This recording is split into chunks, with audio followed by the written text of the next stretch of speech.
అన్నదాత అన్నదాత మీ అన్నదాత, చెమటోడ్చి ఆహారాన్నందించే రైతన్నా, అనునిత్యం నీ కండదండగా నిలిచే నేస్తం ఎవరన్నా.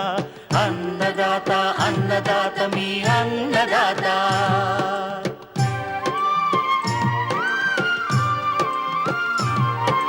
నూతన రీతుల సాగుబడికి, నూరింతలు పెరిగే దిగుబడికి సూచనలిచ్చే సస్య రక్షణకు, పశు పోషణకి శాస్త్ర విజ్ఞానం అందించి ముందుకు నడిపే తెలుగు రైతు భారతదేశానికి మకుటం అయ్యేలా తీర్చిదిద్దే ఆశయంతో మిమ్ము మేలు కొలిపేది అన్నదాత.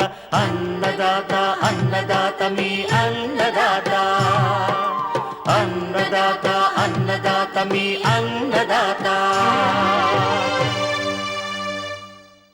అన్నదాత ప్రేక్షకులకు నమస్కారం. ఈనాటి ముఖ్యాంశాలు: బిందు సేద్య పరికరాల నిర్వహణలో మెలకువలు, ఎగుమతి చేసే మామిడి కోతలు అనంతర జాగ్రత్తలు, వేసవి ఎండల నుంచి గేదె పశువులను సంరక్షించుకునే మార్గాలు,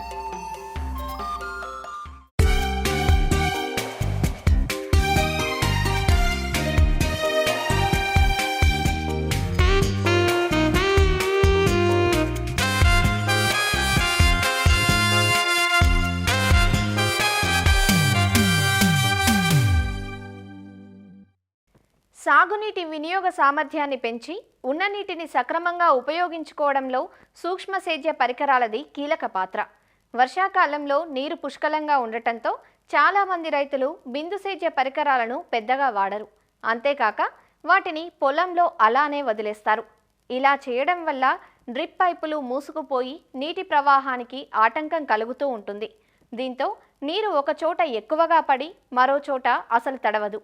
పైపుల్లో రసాయన మందులు పేరుకుపోవడం, దుమ్ము ధూళి చేరటం వల్ల ఇలాంటి ఇబ్బందులు ఎదురవుతాయి. అంతేకాక నీటిలోని లవణాల ప్రభావంతో ఒక్కోసారి డ్రిప్పర్లు మూసుకుపోతుంటాయి. అంత కష్టపడి ఏర్పాటు చేసుకున్న వ్యవస్థ పనికి రాకుండా పోతే రైతుకు నష్టమే కదా. కొద్దిపాటి నిర్వహణ ద్వారా రైతులు ఎప్పటికప్పుడు పైపులను శుభ్రపరచాల్సిన అవసరం ఉందంటూ వివరాలు తెలియజేస్తున్నారు ఆచార్య ఇంజీరంగ వ్యవసాయ విశ్వవిద్యాలయం, శ్రీకాకుళం జిల్లా నైరా వ్యవసాయ కళాశాల విస్తరణ విభాగం అధ్యాపకులు డాక్టర్ డి చిన్నమనాయుడు. చాలామంది రైతులు సూక్ష్మనీటి యాజమాన్య పద్ధతులు వాడటం అనేది అలవాటు చేసుకుంటున్నారు. ప్రభుత్వం కూడా వీటికి రాయితీలతో బిందు సేద్య పరికరాలు, స్ప్రింక్లర్స్ అని, రెయిన్ గన్స్ అని ఇవన్నీ కూడా అందించడం జరుగుతుంది. ఉత్తర కోస్తా జిల్లాల్లో ఏంటంటే కొంచెం వర్షాకాలం ఎక్కువ ఉండడం, అంటే మనకి జూన్ చివరాఖరి నుంచి ఇంచుమించు నవంబర్ చివరి వరకు కూడా వర్షాలు పడుతుంటాయి.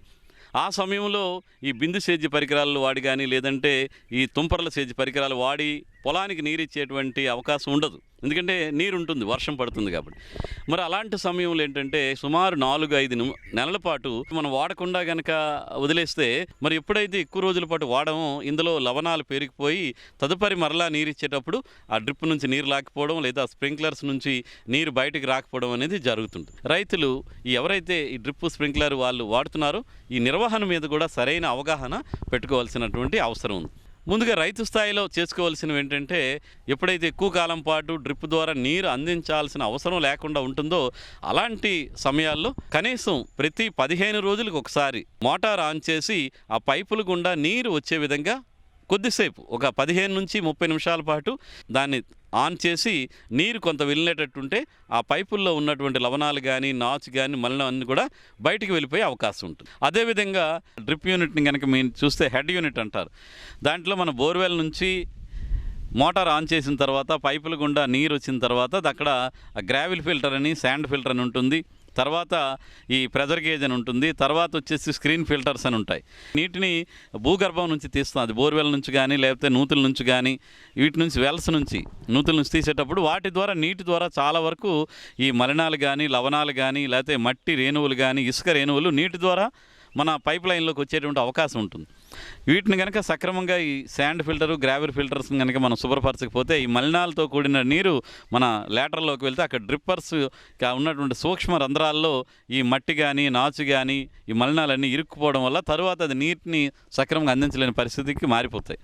మనం క్లీన్ చేసేటప్పుడు ఏంటంటే బోర్వెల్ నుంచి డైరెక్ట్గా గ్రావెల్ ఫిల్టర్కి వెళ్లకుండా సబ్లవేల్ నుంచి గ్రావెల్ ఫిల్టర్ కింద నుంచి నీరు వెళ్ళేటువంటి వాల్వ్ని ఓపెన్ చేసి పై వాల్వ్ కట్టేయాలి. కట్టేస్తే ఏమవుతుందంటే నీరు వచ్చేటప్పుడు గ్రావెల్ ఫిల్టర్ కింద నుంచి నీరు పైకి వచ్చి అక్కడున్న నాచు కానీ వేరే మట్టి రేణువులు కానీ ఇలాంటివన్నిటినీ కూడా మనం నీటి ద్వారా ఫ్లష్ చేసుకొని అక్కడ బయటకు వెళ్ళేటువంటి పైప్ ఉండి దాని ద్వారా నీరు బయటకు వెళ్ళిపోతుంది. అప్పుడు ఆ గ్రావెల్ ఫిల్టర్ క్లియర్ అయినట్టు మనం అనుకోవాలి. అప్పుడు మనం నీరు ఇచ్చినప్పుడు మంచి నీరే మనకి డ్రిప్పర్స్ కానీ మొక్కకి వెళ్ళడానికి అవకాశం ఉంటుంది. తదుపరి అలాగే హెడ్ యూనిట్లో ఇంకొక యూనిట్ ఏంటంటే స్క్రీన్ ఫిల్టర్. ఇది చాలా అటువంటి క్రిటికల్గా ఉంటుంది. ఇందులో కూడా కొంతవరకు ఈ నాచుని అలాగే సూక్ష్మ ఉన్నటువంటి మట్టి రేణువులు కానీ అలాగే బ్యాక్టీరియాని కూడా అడ్డేటువంటి స్క్రీన్ ఫిల్టర్స్ కూడా ఇప్పుడిప్పుడే మరి అందించడం అనేది జరుగుతుంది. అది కనుక మీరు చూస్తే స్క్రీన్ ఫిల్టర్ ఓపెన్ చేసి దాన్ని మనం వీలంతవరకు ప్రతి వారం ఒకసారి దాన్ని తీయడం, ఆ స్క్రీన్ చుట్టూ కూడా ఏవైనా నాచు కానీ మట్టి కానీ మలినాలు కానీ ఏవైనా ఉంటే వాటిని మళ్ళీ ఫ్రెష్ వాటర్ బకెట్ కానీ ఒక డ్రమ్ములో తీసుకొని ఈ స్క్రీన్ ఫిల్టర్స్ని బాగా ముంచి వాటిని కనుక తుడుచుకొని మళ్ళీ స్క్రీన్ ఫిల్టర్ని పెట్టుకోవాలి. అలా చేయడం వల్ల ఏంటంటే మంచి వాటరే లేటర్లోకి వెళ్ళి తద్వారా డ్రిప్పర్లోకి వెళ్ళి నీరు మొక్కకి చేరడానికి ఉంటుంది. ఇలా చేయడం వల్ల ఎక్కువ కాలం పాటు మనకి డ్రిప్ వ్యవస్థ అనేది బాగా పనిచేయడానికి అవకాశం ఉంటుంది. ఇక అక్కడి నుంచి పోతే మనకి ఈ వర్షాకాలంలో నీరు ఇవ్వం కాబట్టి లేటరల్ దానికి ఉన్న డ్రిప్పర్స్ కూడా చాలా వరకు మూసుకుపోవడం అనేది జరుగుతుంది. దీనికోసం ఏం చేయాలంటే మనం ఒక నెల రోజులకు ఒకసారి అయినా కానీ మనం మోటార్ ఆన్ చేసి ఈ లేటరల్ చివర మనకి ఎండ్ క్యాప్స్ అని అంటారు, మీరు మడత పెట్టి ఉండి క్యాప్ తగిలించి ఉంటుంది, ఆ ఎండ్ క్యాప్స్ని ఓపెన్ చేయాలి అన్నీ కూడా. అదేవిధంగా వాల్వ్స్ ఉంటాయి, వాటర్ ఎయిర్ వెంట్ వాల్వ్స్ అని ఉంటాయి, వాటర్ వెంట్ వాల్వ్స్ ఉంటాయి, ఆ వాల్వ్స్ని కూడా ఓపెన్ చేసేయాలి. బోర్వెల్ ఆన్ చేసి ఈ విధంగా ఒక 10 నుంచి 15 నిమిషాల పాటు కనుక ఆన్ చేస్తే అప్పటికి ఆ పైపుల్లో ఉన్నటువంటి లవణాలు కానీ మట్టి రేణువులు కానీ నాచు అంతా కూడా బయటికి బాగా ఫ్లష్ అయిపోయి తదుపరి మళ్ళీ నీరు అందించేటప్పుడు మనకు బాగా పనిచేయడం జరుగుతుంది. కాబట్టి మనకి తదుపరి ఎక్కువ కాలం పాటు డ్రిప్పు మనకు ఉపయోగంలో ఉండేటువంటి అవకాశం ఉంటుంది. ఇది బేసిక్గా ముందుగా చేయాల్సినటువంటి క్లీనింగ్. ఇది చాలా సులువైన పద్ధతి. మీరు ఏ కంపెనీ డ్రిప్ యూనిట్ కానీ స్ప్రింక్లర్స్ కానీ తీసుకుంటారో వాళ్ళతో కూడా మీరు ఒకసారి ఎలా చేయాలి ఏంటని మొదట్లోనే తెలుసుకుంటే మంచిది, లేకుండా కానీ మనం నిర్వహించుకోవచ్చు.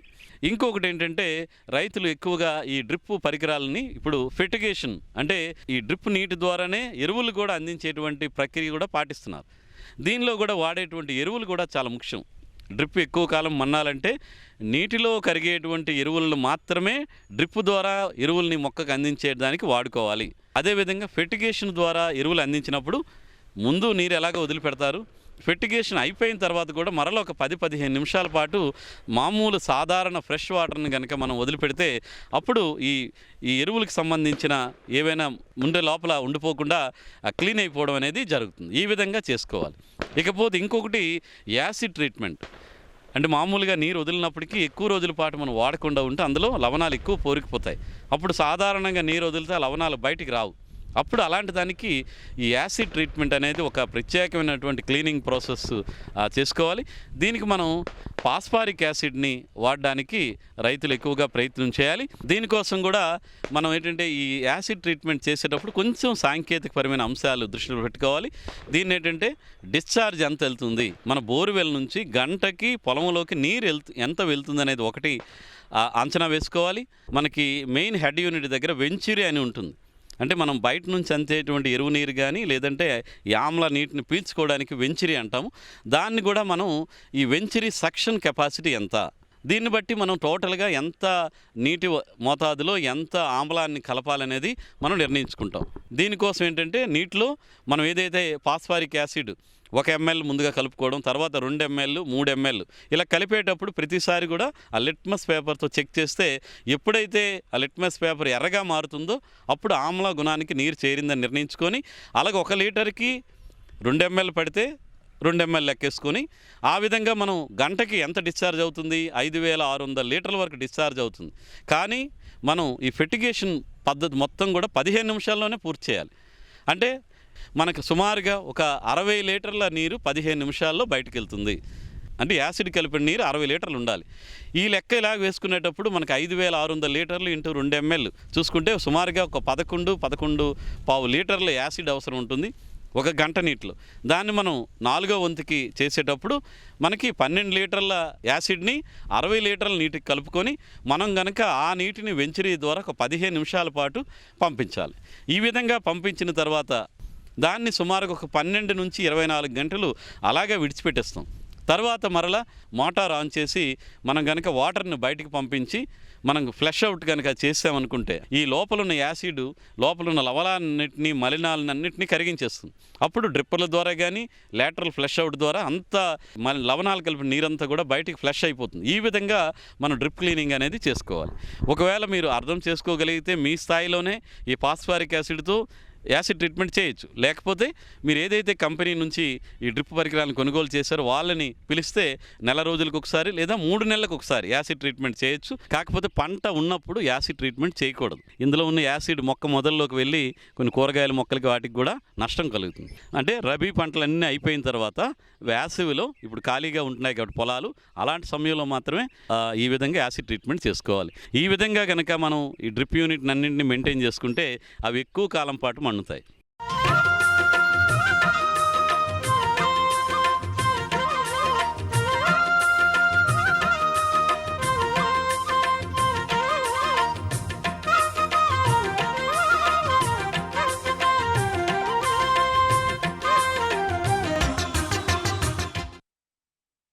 వేసవి కాలం వచ్చిందంటే పశువులకు వాటి పోషణపై ఆధారపడ్డ రైతులకు కష్టకాలం వస్తుంది.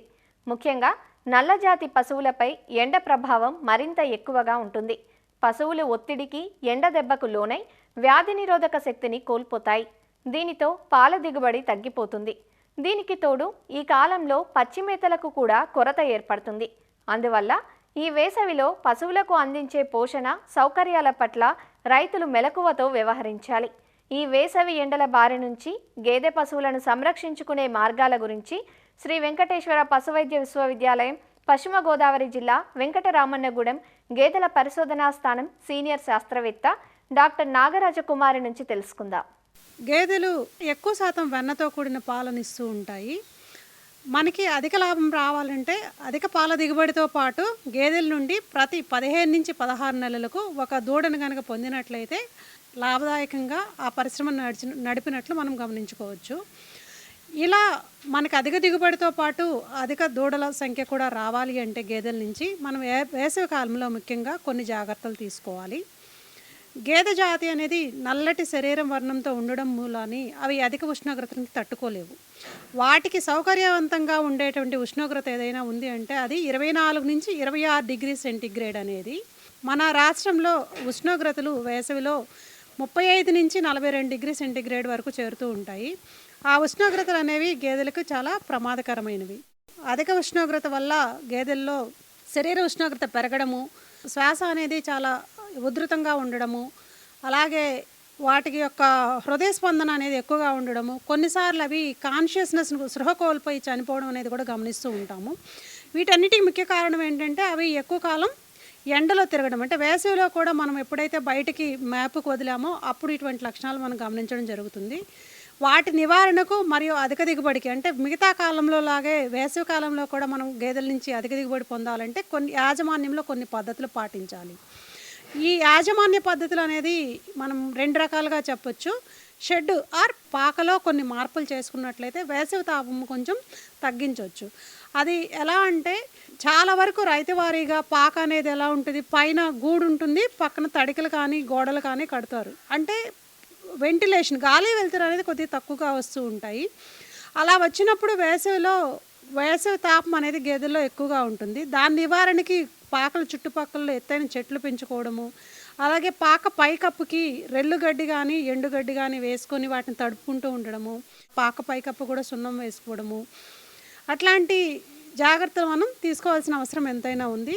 వీటికి తోడు అంటే అవకాశం కనుక ఉంటే గేదెల్ని తీసుకొని మనం చిన్న చెరువు లాంటి దాంట్లో వదిలిపెట్టవచ్చు. అవకాశం లేనప్పుడు స్ప్రింక్లర్స్ లేదా ఫాగర్స్ అంటారు, మన కోళ్ల ఫారాల్లో అవి చూస్తూ ఉంటాం. చిన్న నాజిల్ ఉండి దాని నుంచి తుంపర్లలాగా నీరు అనేది ప్రవహిస్తూ ఉంటుంది. దాన్ని చల్లినట్లయితే గేదెల చుట్టూ ఉండే వాతావరణం అంటే మైక్రో ఎన్విరాన్మెంట్ అంటాం ఇంగ్లీష్లో.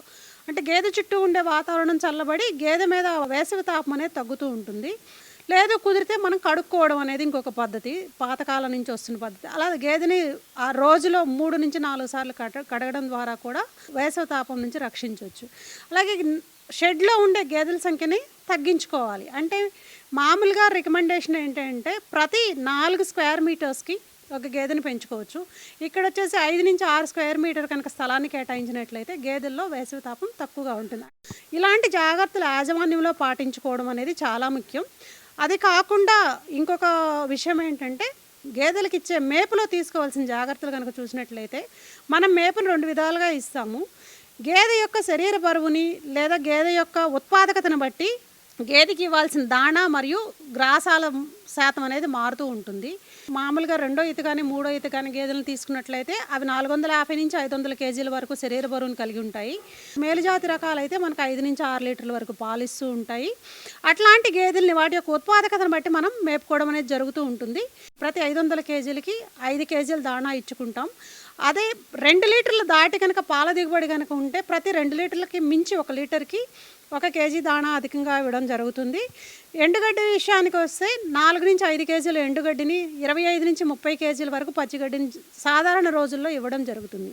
కానీ వేసవిలో వచ్చేసరికి గేదెల్లో 24 గంటలు నీటిని, చల్లటి తాగునీటిని అందుబాటులో ఉండేటట్లు చూసుకోవడం అనేది చాలా ముఖ్యమైన విషయము. ఆ నీటితో పాటు గేదెలకి కుదిరినంత వరకు పచ్చిగడ్డిని, దాణాన్ని అందించినట్లయితే వేసవి తాపం కొంచెం తక్కువగా ఉంటుంది. నీటి వసతి ఉన్న దగ్గర పెరీనియల్ రకాలు అంటాం. అంటే మల్టీ కట్ వెరైటీస్ సంవత్సరంలో 7 నుంచి 8 వరకు కోతలు వచ్చి హై ఈల్డింగ్ రకాలు చాలా వరకు మన ఆంధ్రాలో అందుబాటులో ఉన్నాయి. అట్లాంటి రకాన్ని ప్రతి గేదెకి వచ్చేసి 20 సెంట్ల స్థలంలో కనుక నాటుకున్నట్లయితే సంవత్సరం అంత వరకు కూడా గేదెలకి పచ్చిగడ్డి మేపడం అనేది కుదురుతుంది. ఒకవేళ పచ్చిగడ్డి అనేది అందుబాటులో లేనట్లయితే ఫాడర్ ట్రీస్ అంటాం.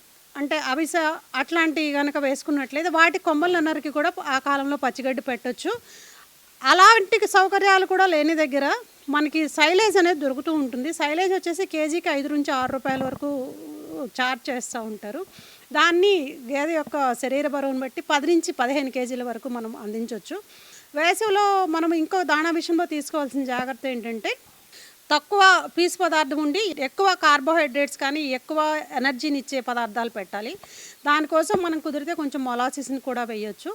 దీనికి తోడు చెమట రూపంలో ఎక్కువ ఉష్ణం బయటకు వెళ్తుంది కాబట్టి శరీరంలో పొటాషియం తగ్గుతుంది. దాని నివారణ కొరకు దాణాలో కొంచెం వరకు పొటాషియం క్లోరైడ్ కానీ సోడా బైకార్బోనేట్ కానీ వేసినట్లయితే పశువుల్లో పోషణ విషయంలో ఇట్లాంటి జాగ్రత్తలు తీసుకున్నట్లయితే వేసవి తాపం కొంచెం వరకు తగ్గుతుంది.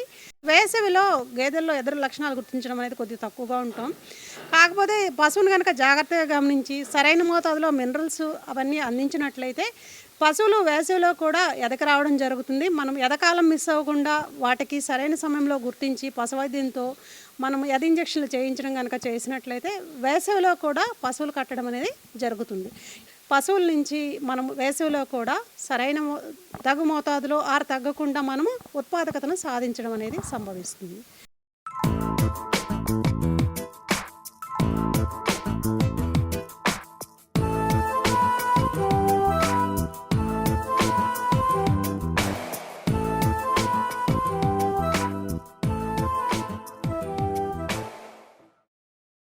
మధుర ఫలాలు మార్కెట్కు చేరుతున్నాయి. చూడటానికి ఎంతో ఆకర్షణీయంగా ఉండే ఈ పండ్లు తీరా కోసి చూస్తే గుజ్జు తెల్లగా ఉండి చవ్వగా ఉండటం అందరికీ అనుభవమే. ఇందుకు ప్రధాన కారణం పక్వతరాని కాయలను కోయటం, నిషిద్ధ రసాయనాలతో కాయలను మగ్గించటం. ఇలాంటి పండ్లు ఆరోగ్యానికి హాని చేస్తాయి.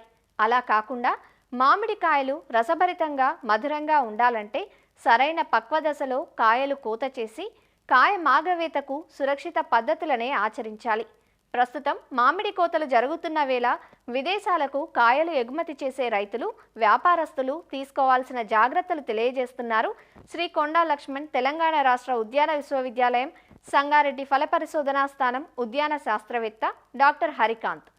మామిడి ఎక్కువగా కోత దశల్లో ఉంది. సో ఈ కోత దశలో చూసినట్టయితే చాలా వరకు రకాలలో బంగనపల్లి అనే రకము మనకి కోత దశలో, మరియు అదేవిధంగా దశేరి అనే రకము కొంచెం ముందుగా వస్తుంది కాబట్టి అది కూడా కోత దశల్లో ఉండడం గమనించాము. మనకు మంచి దిగుబడి, అదేవిధంగా మంచి లాభదాయకం రావాలి అనుకుంటే కొన్ని సాంకేతిక పరిజ్ఞానము ఇందులో పాటించినట్టయితే మంచి లాభాలు కూడా గడించవచ్చు.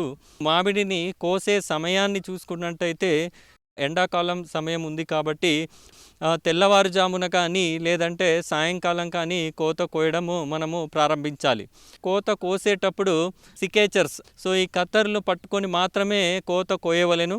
సో అందులో కూడా దాదాపు మనము తొడిమెతో సహా అంటే 5 నుండి 6 సెంటీమీటర్ల తొడిమెతో సహా కోసిన ఎడల మనకి కాయ నాణ్యత మరియు సొన అనేది కారకుండా ఉంటుంది. సో ఏదైతే కోత కోసామో కోసిన తర్వాత వాటి అన్నిటినీ కూడా తలకిందులుగా పెట్టి 1 కానీ 2 సెంటీమీటర్ల ఏదైతే తొడిమ ఉంటుందో ఆ తొడిమ సైజు వరకు కట్ చేసిన ఎడల సోనా అనేది కారుతుంది. ఒక 2 నుండి 2.5 గంటల పైన మనము వెదురు కర్రలతో ఏర్పరచుకున్న చట్రంతో మనము ఈ కాయలని వాటిపైన ఉంచినట్టయితే సొన అనేది కారిపోతుంది. ఈ సొన కారడం వల్ల మనకి మామిడి పండు పైన ఎటువంటి మచ్చలు కూడా ఏర్పడవు. ఈ సొన కారిన తర్వాత కాయలని తీసుకొని ట్రేలో లేయర్ ప్రకారం అంటే వరుసలు ప్రకారం మనము అమర్చినట్టయితే కాయలు ఎటువంటి రాపిడి ఏర్పడకుండా కూడా ఉంటుంది. ఆ ట్రేలో కింద న్యూస్ పేపర్ కటింగ్స్ కానీ లేదంటే కుషన్ మెటీరియల్ కానీ ఏదైనా వేసినట్టయితే మనకి ప్రయాణ సమయంలో ఎటువంటి కూడా కాయకి దెబ్బ తగలకుండా మనము తీసుకెళ్ళగలము. వీటిని మనకి దగ్గరలో ఉన్న ఇంటిగ్రేటెడ్ ప్యాక్ హౌస్ సిస్టంలో కానీ లేదంటే మార్కెట్కి కానీ తరలించవచ్చు. ఏదైతే మనము ఎక్స్పోర్ట్ చేయాలనుకుంటున్నామో ఈ మామిడిని ముఖ్యంగా మనము ఇంటిగ్రేటెడ్ ప్యాక్ హౌస్ సిస్టానికి ఈ మామిడిని తరలించవలెను.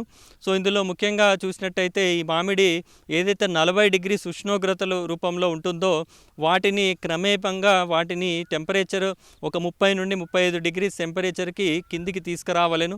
ఒక 3 దఫాలుగా ఈ మామిడిని మనము కడగాల్సి వస్తుంది.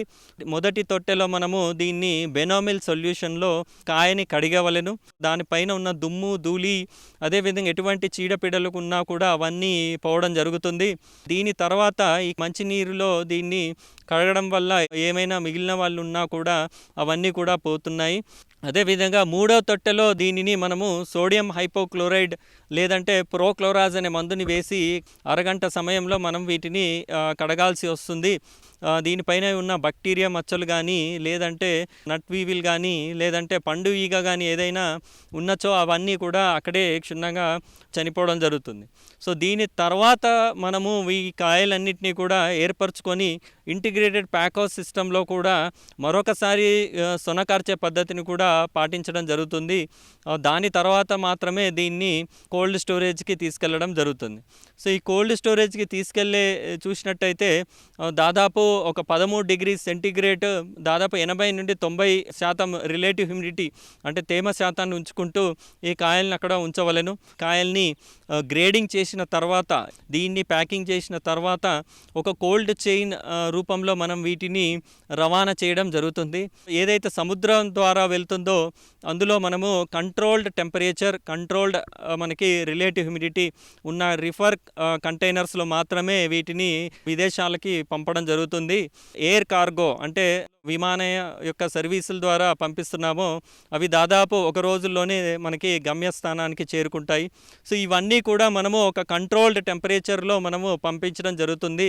అక్కడ దిగుమతి అయిన తర్వాత ఈ పండ్లను రైపెనింగ్ చేయడం జరుగుతుంది.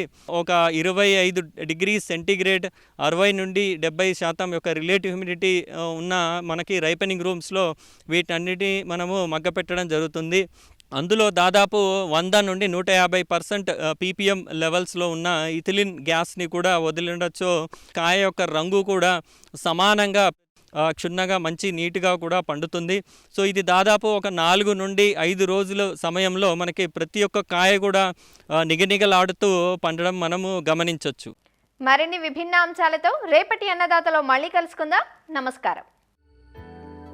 అన్నదాతలు తమ సందేహాలు సమస్యలను 1800-425-4085 టోల్ ఫ్రీ నెంబర్లో ఉదయం 10 గంటల నుంచి 11 గంటల మధ్య పని దినాలలో సంప్రదించగలరు. ఈ కార్యక్రమాన్ని యూట్యూబ్లో www.youtube.com/annadaata ETV లింక్ ద్వారా వీక్షించవచ్చు.